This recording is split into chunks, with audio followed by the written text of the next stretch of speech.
ಪರಿಸ್ಥಿತಿ ಸರಿ ಇಲ್ಲ ಅಂತ ಹೇಳ್ಬಿಟ್ಟು ಪ್ರೀತಿಸಿದವ್ರನ್ನ ಕೈ ಬಿಡಬೇಡಿ ಯಾವುದೇ ಕಾರಣಕ್ಕೂ. ಸೊ ಇದ್ರ ಬಗ್ಗೆ ಸ್ವಲ್ಪ ಡಿಸ್ಕಷನ್ ಮಾಡಿ. ಇವತ್ತು ಎಷ್ಟೋ ಜನ ಪರಿಸ್ಥಿತಿಗಳು ಸರಿ ಇಲ್ಲ ಅಂತ ಹೇಳ್ಬಿಟ್ಟು ಜೊತೆಗಿರೋನ್ನ ಕೈ ಬಿಟ್ಬಿಟ್ಟಿದ್ದಾರೆ, ಮೂರನೇ ವ್ಯಕ್ತಿಗಳ ಅಫೇರ್ ಇಟ್ಕೊಂಡಿದ್ದಾರೆ. ಇದು ಸರಿನಾ ತಪ್ಪಾ? ಅವ್ರಗಳೊಂದು ಕಲ್ಪನೆ ಇರುತ್ತೆ, ಇದು ಸರಿಯಾಗಿ ಮಾಡಿದ್ದೀನಿ ಅಂತ ಎಲ್ಲೋ ಒಂದು ಕಡೆ ಅನ್ನಿಸ್ತಾ ಇರುತ್ತೆ. ಬಟ್ ಅಂಥವ್ರಿಗೆ ವಿಡಿಯೋನ ಮಾಡ್ತಾ ಇದ್ದೀನಿ ನಾನು. ಅಂಥವ್ರಿಗೋಸ್ಕರ ಜಸ್ಟ್ ಎಲ್ಲೋ ಒಂದು ಕಡೆ ಒಂದು ಸ್ಮಾಲ್ ಸಜೆಸ್ಟ್ ನನ್ನ ಕಡೆಯಿಂದ. ಸೊ ಅದನ್ನು ಕ್ಲಾರಿಟಿ ಕೊಡಬೇಕು ಅಂತ ಹೇಳ್ಬಿಟ್ಟು ವಿಡಿಯೋ ಮಾಡ್ತಾ ಇದ್ದೀನಿ. ನೋಡಿ, ಮನುಷ್ಯನ ಜೀವನದಲ್ಲಿ ಪರಿಸ್ಥಿತಿ ಯಾವಾಗ ಬೇಕಾದರೂ ಬದಲಾಗುತ್ತೆ.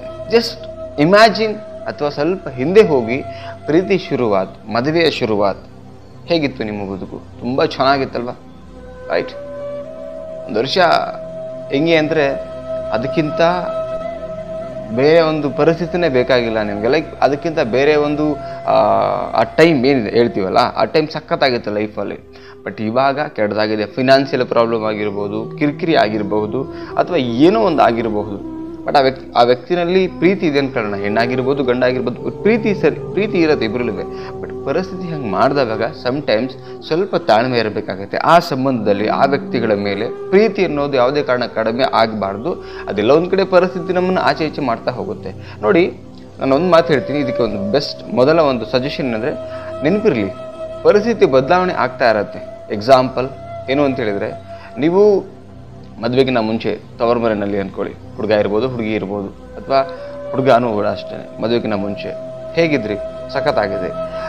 ಆ ಪರಿಸ್ಥಿತಿ ಮದುವೆ ಆಗಿ 6 ಮಂತ್ ಆರ್ 1 ಇಯರ್ ತುಂಬ ಚೆನ್ನಾಗಿತ್ತು.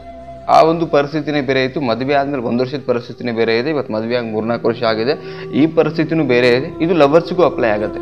ಸೊ ಪರಿಸ್ಥಿತಿಗಳು ಆವಾಗ ಬದಲಾವಣೆ ಆಗ್ತಿರುತ್ತೆ. ಬಟ್ ವ್ಯಕ್ತಿಗಳನ್ನ ಬದಲಾವಣೆ ಮಾಡಕೂಡ್ದು. ಯಾಕೆ ಅಂತ ಹೇಳಿದ್ರೆ, ಪರಿಸ್ಥಿತಿ ಇಲ್ಲಿ ಪರ್ಮನೆಂಟ್ ಆಗಿದ್ದಿದ್ರೆ ವ್ಯಕ್ತಿಗಳನ್ನ ನಾವು ಪರ್ಮನೆಂಟಾಗಿ ಡಿಲೀಟ್ ಮಾಡ್ಬೋದಾಗಿತ್ತು ಅಂತ ಅಂದ್ಕೊಳ್ಳೋಣ.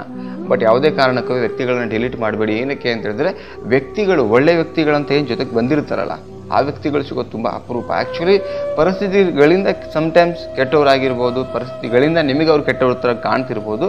ಬಟ್ ವ್ಯಕ್ತಿಗಳನ್ನ ಚೇಂಜ್ ಮಾಡ್ತಾ ಹೋದರೆ ಪರಿಸ್ಥಿತಿಗಳು ಶಾಶ್ವತವಾಗಿ ಜೀವನದಲ್ಲಿ ಬದಲಾವಣೆ ಆಗ್ತಾ ಇರುತ್ತೆ. ಹಾಗಂತೇಳಿ ಎಷ್ಟು ಜನ ವ್ಯಕ್ತಿಗಳನ್ನು ನೀವು ಬದಲಾವಣೆ ಮಾಡ್ತಾ ಇರ್ತಾರೆ, ರೈಟ್?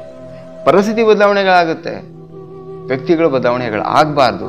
ಯಾಕಂತ ಹೇಳಿದ್ರೆ, ಈಗ ಆ ಪರಿಸ್ಥಿತಿ ಸಂಬಂಧ ವ್ಯಕ್ತಿನ ಚೇಂಜ್ ಮಾಡಿದ್ರೆ ಸರಿ ಇಲ್ಲ ಅಂತೇಳಿ, ನಾಳೆ ಇನ್ನೊಂದು ವ್ಯಕ್ತಿ ನಮ್ಮ ಲೈಫಲ್ಲಿ ಬಿಟ್ಕೊಂಡಾಗ ಆಗಲೂ ಪರಿಸ್ಥಿತಿ ಬದಲಾವಣೆಗಳಾಗುತ್ತೆ. ಆವಾಗ ಆ ವ್ಯಕ್ತಿ ಚೇಂಜ್ ಮಾಡ್ತೀರಾ, ಹೊಸದಾಗಿ ಯಾರನ್ನ ನಿಮ್ಮ ಲೈಫಲ್ಲಿ ತಗೊಳ್ತೀರಾ. ಹೀಗೆ ಪ್ರತಿ ಸಲ ಎಷ್ಟು ವ್ಯಕ್ತಿಗಳನ್ನು ಚೇಂಜ್ ಮಾಡ್ತಾ ಹೋಗ್ತೀರಾ, ಆವಾಗ ನಮ್ಮ ಬದುಕೇನಾಗುತ್ತೆ ಸ್ವಲ್ಪ ಒಂದು ಚೂರು. ಯಾಕಂದರೆ ಎವ್ರಿಥಿಂಗ್ ಇಸ್ ಡಿಪೆಂಡ್ ಆನ್ ನಮ್ಮ ಯೋಚನೆ ಮೇಲೆ. ಸ್ವಲ್ಪ ಯೋಚನೆ ಮಾಡೋಣ. ಸೊ ಪರಿಸ್ಥಿತಿ ಆಚೆ ಈಚೆ ಆದಾಗ ಹ್ಯಾಂಡಲ್ ಮಾಡಬೇಕು. ಅದಕ್ಕೆ ಹೇಳ್ತೀವಿ ನಾವು ಹ್ಯಾಂಡ್ಲಿಂಗ್ ಅಂತ ಹೇಳ್ತೀವಿ. ಲೈಕ್ ನಮ್ಮ ಲೈಫಲ್ಲಿ ಯಾವುದೇ ಥರದ ಒಂದು ಸಮಸ್ಯೆಗಳು ಬಂದರೂ ಕೂಡ ಅದಕ್ಕೆ ಒಂದು ಪರಿಹಾರ ಇರುತ್ತೆ. ಸೊ ಏನು ಮಾಡ್ಬೋದು ಅನ್ನೋದ್ರ ಬಗ್ಗೆ ಯೋಚನೆ ಮಾಡಿದ್ರೆ ಆ ಪರಿಸ್ಥಿತಿಗೆ ನಾವು ಹ್ಯಾಂಡಲ್ ಮಾಡ್ಬೋದು. ಬಟ್ ಯಾವುದೇ ಕಾರಣಕ್ಕೂ, ಯಾಕಂದರೆ ಪ್ರೀತಿ ಮಾಡುವಾಗ ನಾವೇನೆ ಅವ್ರ ಬಗ್ಗೆ ಅಳೆದು ತೂಗು, ರೈಟ್? ಪ್ರೀತಿ ಮಾಡುವಾಗ ನಾವೇನೆ ಅವ್ರ ಬಗ್ಗೆ ಅಳೆದು ತೂಗಿ, ಇವರು ನಮಗೆ ಹೊಂದುತ್ತಾರಾ ಇಲ್ಲ, ಎಲ್ಲ ಥರದ ಯೋಚನೆ ಮಾಡಿ ಮದುವೆ ಅನ್ನೋ ಒಂದು ಮಹತ್ತರವಾದ ಸಾಧನೆಗೆ ಕೈ ಹಾಕಿಬಿಡ್ತೀವಿ. ಅಂದಮೇಲೆ ಆ ವ್ಯಕ್ತಿಗಳನ್ನ ಅಷ್ಟು ಅಳೆದು ತೂಗು ನಾವು ಮದುವೆ ಮಾಡ್ಕೊಂಡ್ಮೇಲೆ ಸಣ್ಣ ಪುಟ್ಟ ಏನೋ ಬಂತು ಅಂಥೇಳಿ, ಅಥವಾ ಪರಿಸ್ಥಿತಿಗಳು ಸರಿ ಇಲ್ಲ ಅಂಥೇಳಿ ಕೈ ಬಿಡೋದು ಒಂದಲ್ಲ ಎಷ್ಟು ಪರ್ಸೆಂಟೂ ಅದು ರಾಂಗ್ ಆ್ಯಕ್ಚುಲಿ. ಸೊ ಈ ಒಂದು ವಿಚಾರನ ನೆನಪಲ್ಲಿ ಇಟ್ಕೊಳ್ಳಿ. ಎಷ್ಟೋ ಜನ ಏನು ಮಾಡಿಬಿಡ್ತಾರೆ, ಪರಿಸ್ಥಿತಿ ಸರಿ ಇಲ್ಲ ಅಥವಾ ಜೊತೆಗಿರೋ ಆ ಪರಿಸ್ಥಿತಿ ಹೊಂದ್ಕೊಳ್ತಾ ಇಲ್ಲ ಅಥವಾ ಮತ್ತೊಂದು ಇನ್ನೊಂದು ಆಗ್ತಿಲ್ಲ ಅಂದ್ಬಿಟ್ಟು ಎಷ್ಟೋ ಜನ ಮೂರನೇ ಸಂಬಂಧಕ್ಕೆ ಕೈ ಹಾಕಿಬಿಡ್ತಾರೆ. ದಿಸ್ ಈಸ್ ರಾಂಗ್ ಆಗುತ್ತೆ. ಆ್ಯಂಡ್ ಮೂರನೇ ವ್ಯಕ್ತಿ ಇದಕ್ಕಿನ್ನ ರಾಂಗ್ ಇರ್ಬೋದು, ರೈಟ್? ಯಾಕಂದರೆ ಇವ್ರ ಬಗ್ಗೆ ನಾವು ಎಲ್ಲ ರೀತಿಯಿಂದ ಸ್ಟಡಿ ಮಾಡಿಬಿಟ್ಟು ಮದುವೆ ಆಗಿರ್ತೀವಿ ಅಂದಮೇಲೆ, ಸೊ ಆ ವ್ಯಕ್ತಿ ಏನೂ ಸ್ಟಡಿ ಮಾಡಿರಲ್ಲ, ಅವಸರಕ್ಕೆ ಹೋಗಿ ಮದುವೆ ಆಗಿಬಿಡ್ತೀವಿ. ಇದಕ್ಕಿನ್ನ ಘೋರವಾದ ಪರಿಸ್ಥಿತಿ ಬರೋ ಸಾಧ್ಯತೆ ಇರುತ್ತೆ. ಆವಾಗ ಅವರು ಬೇಡ ಅಂತ ಅನ್ಸೋಕ್ಕೆ ಶುರುವಾಗ್ತಿರುತ್ತೆ. ಹೀಗೆ ಬೇಡ ಅಂತ ಅನ್ಸೋಕ್ಕೆ ಶುರುವಾಗುತ್ತೆ. ಎಷ್ಟು ಜನಗಳ ಜೊತೆಗೆ ನೀವು ಅಫೇರ್ ಇಟ್ಕೊಳ್ಬೇಕಾಗತ್ತೆ, ಎಷ್ಟು ಜನರ ಮದುವೆ ಆಗಬೇಕಾಗತ್ತೆ, ಇದನ್ನು ಸ್ವಲ್ಪ ಯೋಚನೆ ಮಾಡ್ಕೊಳ್ಳಿ.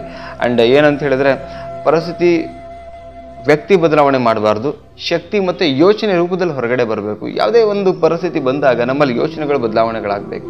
ಆ್ಯಂಡ್ ನಮ್ಮಲ್ಲಿರ್ತಕ್ಕಂಥ ಶಕ್ತಿ ಕೂಡ ಬದಲಾವಣೆ ಆಗ್ತಾ ಬರುತ್ತೆ. ಬಿಕಾಸ್ ಅದನ್ನು ಹ್ಯಾಂಡಲ್ ಮಾಡಬೇಕು ಅಂದರೆ ಇವು ಬದಲಾಗಬೇಕಾಗಿರುವಂಥದ್ದು. ವ್ಯಕ್ತಿಗಳನ್ನು ಬದಲಾವಣೆ ಮಾಡಬೇಡಿ.